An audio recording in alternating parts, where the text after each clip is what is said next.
Mr. President, dear colleagues, I rise to co-sponsor a resolution expressing the sense of the Senate to condemn the unacceptable remarks of the Chinese Embassy in Manila against our Philippine officials with regard to the West Philippine Sea. I pose this question: what is the business of Chinese embassy officials criticizing our public officials and even calling them names, branding senators as helpers of Philippine Coast Guard Commodore J. Tariela in defending our rights in the West Philippine Sea because, as they claim, Commodore Tariela can't win over the argument. Hindi man ako sang-ayon sa naging gawin ni Commodore Tariela, ngunit hindi ito sapat na dahilan upang pakialaman ng Chinese Embassy ang internal affairs at soberenya ng ating bansa. This is not only an assault against individual senators, but an affront to the Philippine Senate as an institution.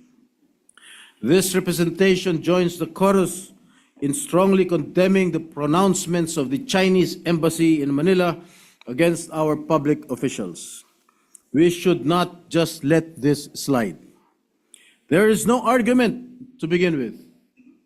The 2016 Arbitral Award is final and binding. Atin ang West Philippine Sea. This is all part of their tactics. They are looking to scare, coerce, and intimidate their neighbors to pursue their wild imaginary claims over our territories.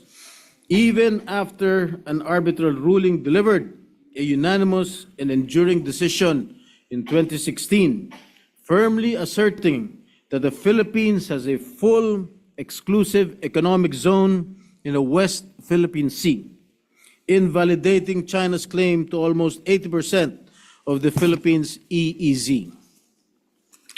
Both China and the Philippines, pursuant to their treaty obligations under the UNCLOS, are legally bound to comply with this decision.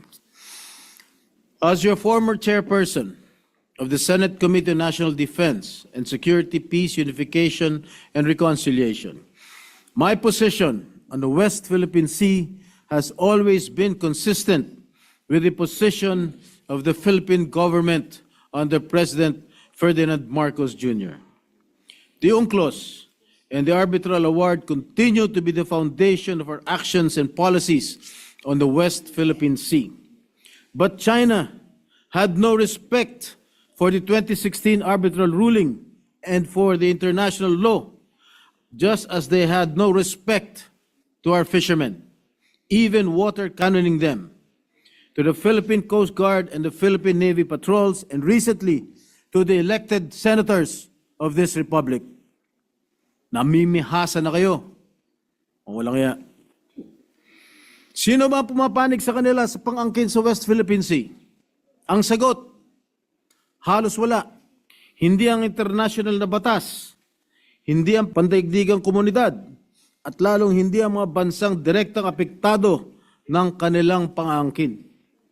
Ang tinatawag nilang historical rights ay hindi kinikilala ng modernong batas pandagat, at ang pagdidikta sa pamamagitan ng lakas o puwersa ay hindi nagiging katotohanan kahit idaan pa sa pananakot at mapanganib na maniobra. Kahit gaano pa kadami at kalaki ang kanilang barko at kahit idaan pa sa propaganda na walang basihan.